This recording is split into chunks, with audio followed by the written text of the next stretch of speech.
अस्सलाम वालेकुम बच्चों। तो कैसे हैं आप सब? उम्मीद करते हैं खैरियत वाफियत के साथ होंगे यानी बढ़िया होंगे। तो मेरा नाम है तौकीर अब्बास, हम सबका चैनल है तौकीर सर केमिस्ट्री। तो आज हम एलिफेटिक हाइड्रोकार्बन्स के लेक्चर नंबर 9 के अंदर डिस्कस करने वाले oxidation reaction of alkenes and polymerisation of alkenes. तो सबसे पहले हम बात करने वाले oxidation reaction of alkenes. Alkenes react with various oxidizing agent to yield different type of oxidation product. Oxidation products depend upon the following factor: extent of oxidation, कहाँ तक oxidation की हद हो सकती है, और नेचर ऑफ ऑक्सीडाइजिंग एजेंट, और reaction condition के ऊपर।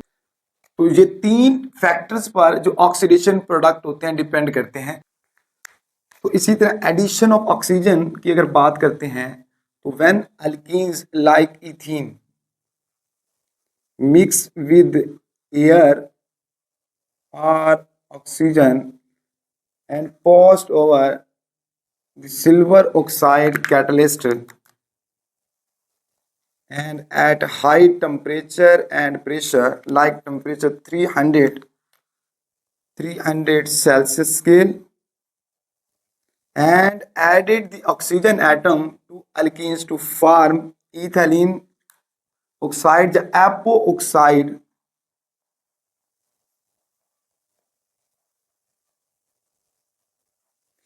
तो इसको बैलेंस करने के लिए यहाँ से एक ऑक्सीजन एटम चाहिए, 1/2 से क्या कर देंगे डिवाइड, तो 2 से क्या हो जाएगा कैंसिल, बाकी में एक oxygen.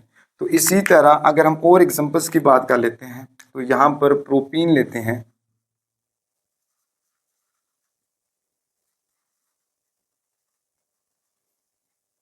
And added the oxygen atom pass over silver oxide catalyst temperature 300 Celsius. तो यहाँ से जो एपोक्साइड होगा वो क्या होगा प्रोपेलिन,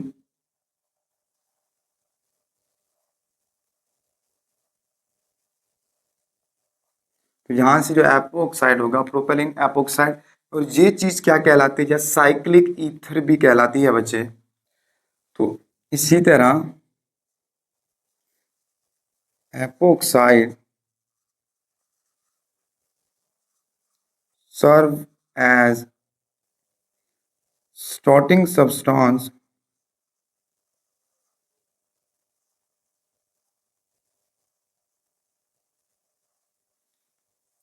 फॉर प्रोडक्शन ऑफ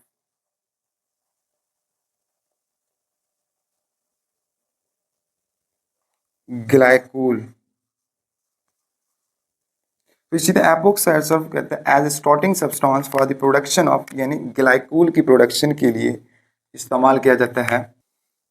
तो इसी तरह जब हम क्या करते हैं, जो एपोक्साइड से किस तरह हम ग्लाइकोल की प्रोडक्शन करते हैं, लाइक जब से हम एपोक्साइड इथाइलिन एपोक्साइड ले लेते हैं, तो ethylene epoxide when react with water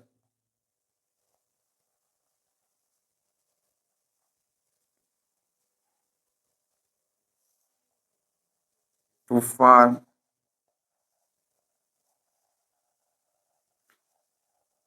glycol. तो ये चीज़ क्या बना देता है हमारे पास ग्लाइकोल, जिसे हम वैसिनल ग्लाइकोल भी बोलते हैं, जब 1,2 डाइहाइड्रोक्सी अल्कीन भी बोला जाता है। तो इसी तरह इसके अगर मैकेनिज्म को देखा जाए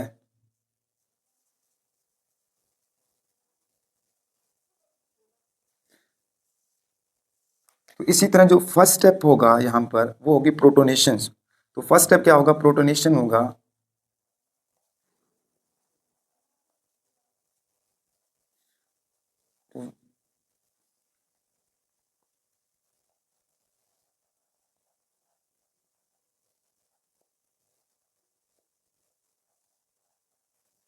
तो इसी तरह जो ट्रांसफर ऑफ प्रोटॉन्स, यानी जो फर्स्ट स्टेप होगा प्रोटोनेशन, तो इसी तरह जो transfer of proton from water to epoxide oxygen atom, तो यहाँ से क्या होगा जो ट्रांसफर होगा प्रोटॉन्स, तो ये क्या हो जाएगा यहाँ से ब्रेक हो जाएगा। तो यानी हमारे पास जो फर्स्ट स्टेप है वो हमारे पास जो transfer of proton from water to epoxide oxygen atom to form ethyl hydroxide ion या इथाइल ऑक्सोनियम आयन, तो यहाँ से जो प्रोडक्ट बनेगा इथाइल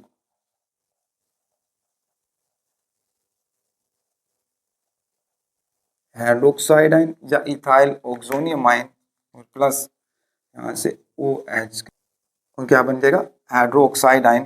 तो यहाँ सेकेंड स्टेप के अंदर जो hydroxide ion act as a nucleophile, तो ये चीज क्या करेगी, एक्ट एज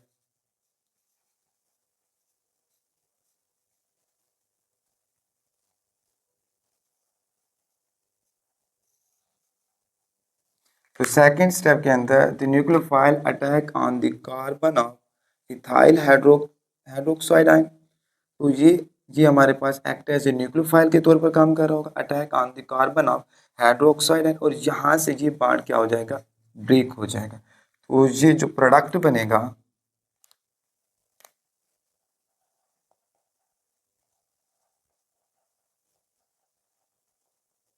ग्लाइकोल बन जाएगा। क्या बन जाएगा बच्चे, ग्लाइकोल। तो इसी तरह जो फर्स्ट स्टेप के अंदर क्या हुआ, प्रोटोनेशन हुई है, the transfer of proton from water to epoxide oxygen atom, ठीक है, to form ethyl epoxide ion या इथाइल ऑक्सोनियम आयन और प्लस हाइड्रोक्सिल आयन। तो second step the hydroxyl ion OH का नेगेटिव आयन यहाँ से act as a nucleophile which attack on the ethyl carbon of hydroxide ion to form glycol. तो ये चीज क्या बना देगा, ग्लाइकोल बना। तो इसी तरह यहाँ पर जो सेकंड रिएक्शन है वो क्या है, हाइड्रोक्सिलेशन, जिसको हम क्या बोला जाता है, Baeyer reagent to dilute 1% KMnO4 solution is known as Baeyer reagent. तो वो क्या होता है, dilute 1% alkaline KMnO4 solution is called Baeyer reagent.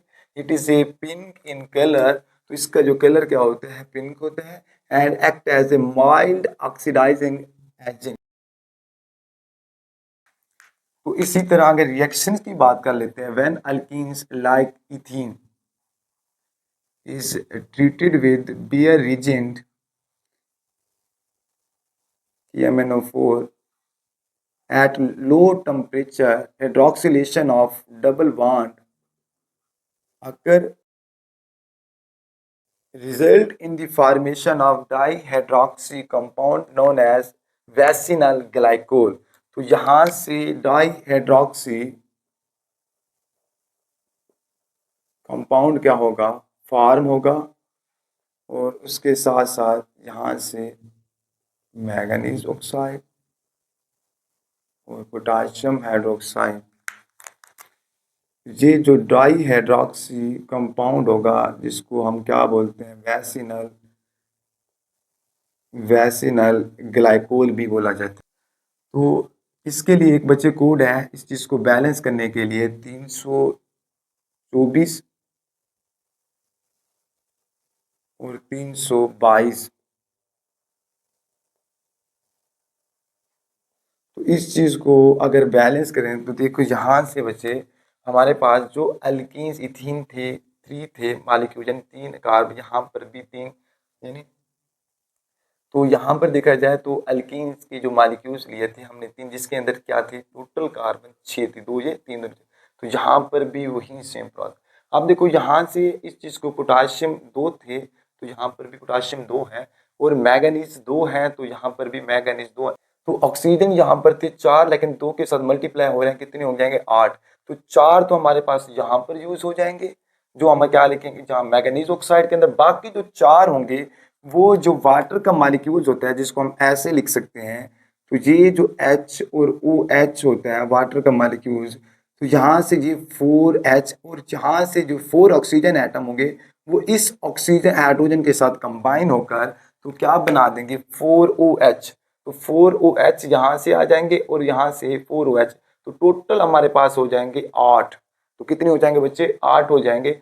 तो यहाँ पर देखो 3 यहाँ पर इन्वॉल्व हो रहे हैं, 1 2 3 के साथ मल्टीप्लाई, और 2 यहाँ पर पोटाशियम हाइड्रोक्साइड के अंदर इन्वॉल्व हो रहे हैं। तो इस चीज़ के लिए हमने यहाँ पर 324 और 322 वाला कोड इस्तेमाल किया है। तो जब हम वाटर को हम आयोनाइज करते हैं तो वो किसके अंदर कन्वर्ट हो जाता है, H+ आयन, और किसके आयन के अंदर, OH के नेगेटिव आयन।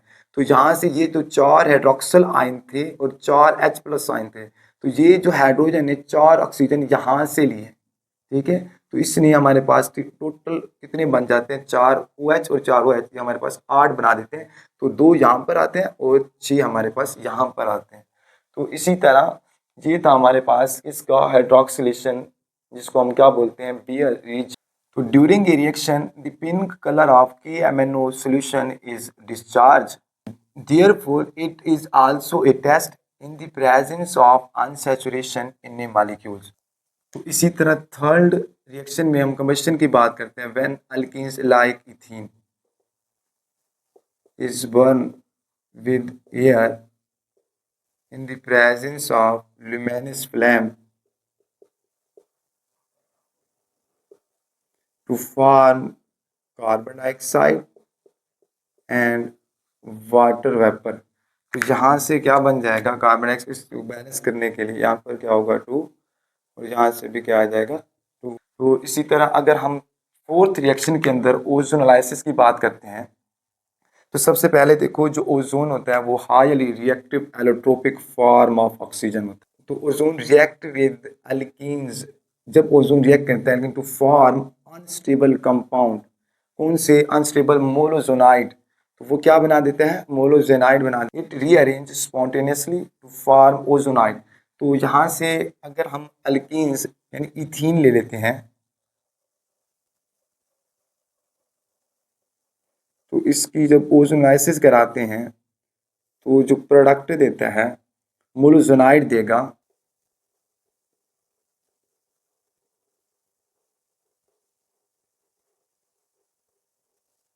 तो प्रोडक्ट क्या बनेगा, मोलोजोनाइड अनस्टेबल कंपाउंड।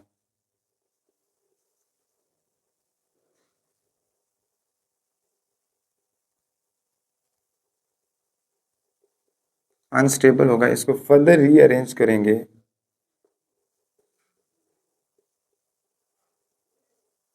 तो ये बना देगा ओजोनाइड।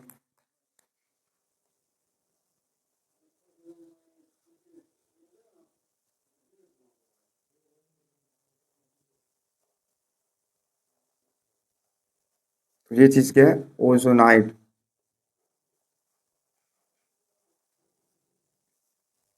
तो इसी तरह ओजोनाइड भी क्या अनस्टेबल कंपाउंड है। तो ओजोनाइड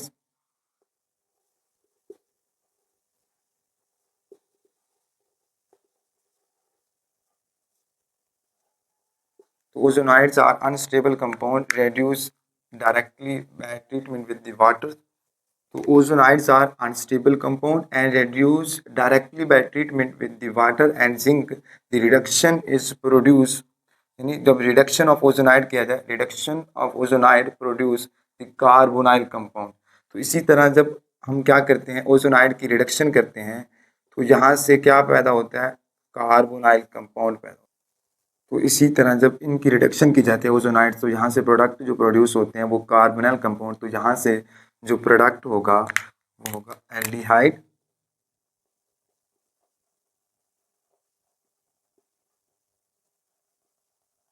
हाइड्रोजन पेरोक्साइड। अब इसी तरह हाइड्रोजन पेरोक्साइड फर्दर रिएक्ट करके जिंक के साथ, तो ये क्या बना देगा, वाटर और जिंक ऑक्साइड। यानी ozonide are unstable compound and reduce directly by treatment the water and zinc. The reduction is produce the carbonyl compound aldehyde या कीटोन, यहाँ पर कौन बना, एल्डिहाइड। तो ये चीज़ हमारे पास क्या कहलाती है, रिडक्शन ऑफ ओजोनाइड कहलाती है। तो इसी तरह पोलीमराइजेशन ऑफ अल्कीन्स की बात कर लेते हैं। तो हमारे पास polymerization is a process in which the small organic molecules. तो पोलीमराइजेशन एक प्रोसेस है जिसमें small organic molecules combine together to form the large molecules is known as polymerization. तो यहाँ से आप पोलीमराइजेशन ऑफ अल्कीन्स, तो हम लिखते हैं पोलीमराइजेशन ऑफ अल्कीन में से इथीन की अगर बात कर लेते हैं, जब इस चीज को पोलीमराइज करेंगे यानी n नंबर से,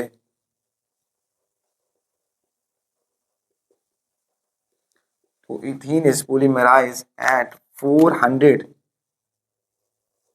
सेल्सियस और 100 एटमॉस्फेरिक प्रेशर तो यहाँ से जो प्रोडक्ट बनेगा वो क्या होगा, पॉलीथीन या पॉलीइथाइलिन। जब क्या होगा, इथीन की पॉलीमराइजेशन की जाएगी, तो यहाँ से जो प्रोडक्ट बनेगा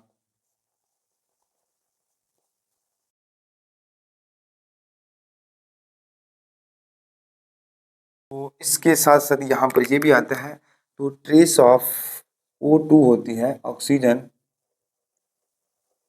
इसमें तकरीबन 0.1% इन्वॉल्व होते हैं। तो इसी तरह good quality of polythene is obtain कब, तो इसी तरह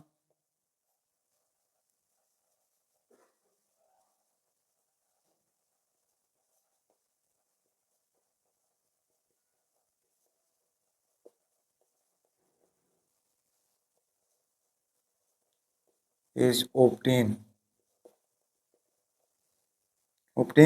when इथीन इज पोलीमराइज, जब इथीन को पोलीमराइज किया जाए in the presence of aluminium triethyl, जो कैटलिस्ट हो, यूज एल्यूमिनियम ट्राईइथाइल और and titanium tetrachloride as a catalyst. तो इसी तरह गुड क्वालिटी ऑफ पॉलीथीन या polyethylene is obtain in the presence of क्या, एल्यूमिनियम ट्राईइथाइल या टाइटेनियम टेट्राक्लोराइड कैटलिस्ट को यूज कर रहे हो, तब हमारे पास गुड क्वालिटी ऑफ पॉलीथीन या polyethylene is obtain in the presence of aluminium trichloride titanium tetrachloride catalyst को। इसी तरह इस लेक्चर के अंदर सबसे पहले हमने डिस्कस किया था एडिशन ऑफ ऑक्सीजन को, ठीक है। फिर हमने बात किया है हाइड्रोक्सिलेशन, जिसके अंदर बेयर एजेंट आ जाता है। फिर हमने किया है कंबशन। तो इस यहाँ पर बच्चे कंबशन में बैलेंस में क्या आएगा, 3 आएगा, क्योंकि यहाँ पर 6 ऑक्सीजन है, 2 दूनी 4 और 2 है, तो इस वजह से यहाँ पर बैलेंस में 3 आएगा। तो इसी तरह फिर हमने फोर्थ पॉइंट के अंदर हमने क्या किया, ओजोनालिसिस को डिस्कस किया, तो जिसमें हम मोलोजोनाइड बना जो कि अनस्टेबल था, फिर उस मोलोजोनाइड को रीअरेंज किया, फिर ओजोनाइड बना, वो भी क्या ओजोनाइड का अनस्टेबल, फिर ओजोनाइड की रिडक्शन कराई। तो इसी तरह फिर हमारे पास क्या था, लास्ट था पॉलीमराइजेशन ऑफ अल्कीन्स, तो जिसमें हमने अल्कीन्स की पॉलीमराइजेशन की थी। तो ये था बच्चे आज का लेक्चर। तो इस लेक्चर को यहाँ पर ही वाइंड अप करते हैं। तो प्लीज़ लाइक और सब्सक्राइब कर दीजिएगा, अगर हो सके तो ये वीडियो अपने दोस्तों तक भी शेयर कर दीजिएगा। तब तक अल्लाह हाफिज़। उससे पहले बच्चे इसका एक स्क्रीनशॉट भी ले लें।